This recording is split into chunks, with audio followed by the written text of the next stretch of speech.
संसाधन शक्ति से जुड़े होते हैं और शक्ति राजनीति के लिए जीवनदायिनी होती है। 21वीं सदी में यह कथन वैश्विक राजनीति के बदलते परिप्रेक्ष्य को स्पष्ट रूप से दर्शाता है। आज की दुनिया में युद्ध और कूटनीति के साथ साथ संसाधनों की उपलब्धता और उनका नियंत्रण एक महत्वपूर्ण भूमिका निभा रहे हैं। विशेष रूप से महत्वपूर्ण खनिज जैसे लिथियम, कोबाल्ट और नियोडियम, जो कि आधुनिक तकनीकी उत्पादों से लेकर सैन्य साजो सामान तक हर चीज में इस्तेमाल होते हैं, अब वैश्विक शक्ति समीकरणों को तय करने में अहम भूमिका निभाते हैं। इसी संदर्भ में यूक्रेन का खनिज भंडार अब केवल एक आर्थिक संपत्ति नहीं बल्कि एक रणनीतिक संपत्ति बन चुका है। दरअसल अमेरिका और यूक्रेन के बीच हो रहे खनिज समझौते ने यह स्पष्ट कर दिया है कि अब यह संसाधन राजनीति और सैन्य शक्ति का एक महत्वपूर्ण मोर्चा बन चुके हैं। जहां वैश्विक शक्तियां अपनी स्थिति मजबूत करने के लिए प्रतिस्पर्धा कर रही हैं, ऐसे में सवाल उठता है कि क्यों ट्रंप जैसे नेता यूक्रेन के खनिजों पर इतना जोर दे रहे हैं और क्या ये खनिज हमारे भविष्य की तकनीकी प्रगति और सैन्य शक्ति में अहम भूमिका निभा सकते हैं। इन्हीं सवालों के जवाब हम इस वीडियो में जानने का प्रयास करेंगे। तो आइए सबसे पहले जान लेते हैं यूक्रेन की वर्तमान स्थिति और इसके खनिज संसाधनों के महत्व को। यूक्रेन का भौगोलिक स्थान वैश्विक राजनीति में महत्वपूर्ण है क्योंकि यह यूरोप और एशिया के बीच एक रणनीतिक कड़ी का काम करता है। इसका भू राजनीतिक महत्व रूस और पश्चिमी देशों के बीच संघर्ष का एक प्रमुख कारण बन चुका है। 2014 में रूस द्वारा क्रीमिया पर कब्जा करने के बाद से इस क्षेत्र में तनाव लगातार बढ़ता जा रहा है और 2022 में रूस के यूक्रेन पर आक्रमण ने इस संघर्ष को और जटिल बना दिया है। यह संकट न केवल क्षेत्रीय सुरक्षा पर प्रभाव डाल रहा है बल्कि वैश्विक राजनीति और आर्थिक स्थिति पर भी गहरा असर डाल रहा है।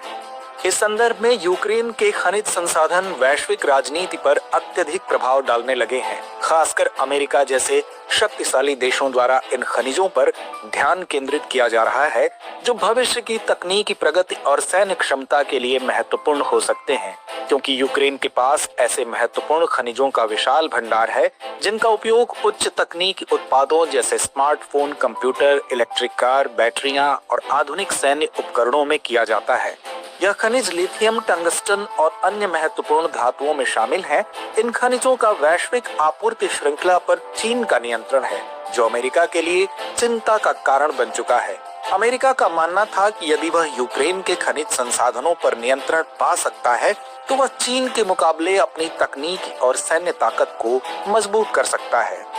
इसलिए ही यूक्रेन में स्थित रेयर अर्थ मिनरल्स की आपूर्ति पर अमेरिका की नजर है, खासकर उन खनिजों पर जिनका उपयोग इलेक्ट्रिक कारों, सैन्य उपकरणों और आधुनिक तकनीकों में होता है। पिछले कुछ दशकों में चीन ने इन खनिजों के उत्पादन और प्रसंस्करण में खुद को सबसे बड़ा खिलाड़ी बना लिया है। चीन के पास इन खनिजों के वैश्विक उत्पादन का लगभग 60 से 70% और प्रसंस्करण की क्षमता का 90% हिस्सा है।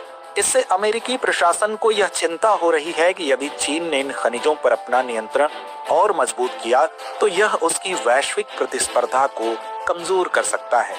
अमेरिका को डर था कि यदि चीन इन खनिजों की आपूर्ति को और नियंत्रित करता है तो इससे अमेरिकी अर्थव्यवस्था और सैन्य ताकत कमजोर हो सकती है।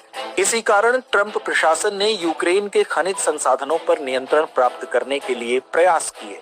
हाल ही में अमेरिका और यूक्रेन के बीच एक महत्वपूर्ण समझौता हो रहा है जिसमें दोनों देशों ने महत्वपूर्ण खनिजों के व्यापार और प्रबंधन पर सहमति जताई है। बता दें कि कुछ समय पहले यूक्रेन के राष्ट्रपति जेलेंस्की इस खनिज समझौते के प्रस्ताव को ये कहते हुए खारिज कर चुके हैं कि वो अपने देश को नहीं बेचेंगे, लेकिन अब वो इसके लिए मान गए हैं। दरअसल यह समझौता यूक्रेन की अर्थव्यवस्था के लिए एक नया अवसर प्रदान कर सकता है और अमेरिका को अपनी आपूर्ति श्रृंखला को मजबूत करने में मदद करेगा।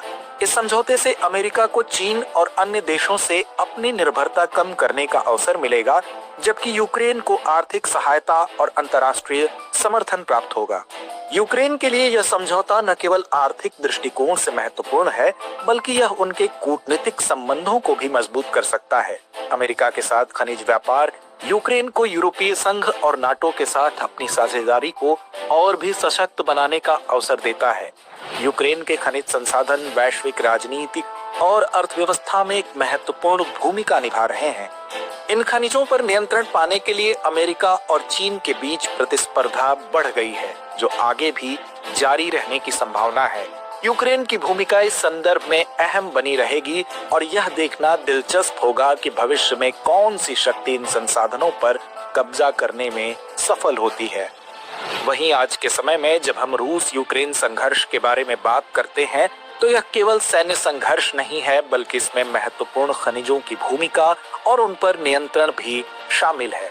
यह संघर्ष भविष्य में वैश्विक शक्ति समीकरणों को प्रभावित करेगा। अमेरिका और यूक्रेन के बीच हुआ यह खनिज समझौता यह दिखाता है कि अब वैश्विक राजनीति में केवल सैन्य शक्ति या कूटनीति ही महत्वपूर्ण नहीं रही, बल्कि संसाधनों की उपलब्धता और उनका नियंत्रण भी एक अहम भूमिका निभा रहे हैं। इस समझौते से दोनों देशों के लिए रणनीतिक जीत की संभावना और भविष्य में यह समझौता न केवल आर्थिक बल्कि भू राजनीतिक दृष्टिकोण से भी महत्वपूर्ण साबित हो सकता है, क्योंकि ट्रंप प्रशासन का मानना है कि ये समझौता रूस के साथ यूक्रेन के युद्ध विराम की राह में पहला कदम होगा।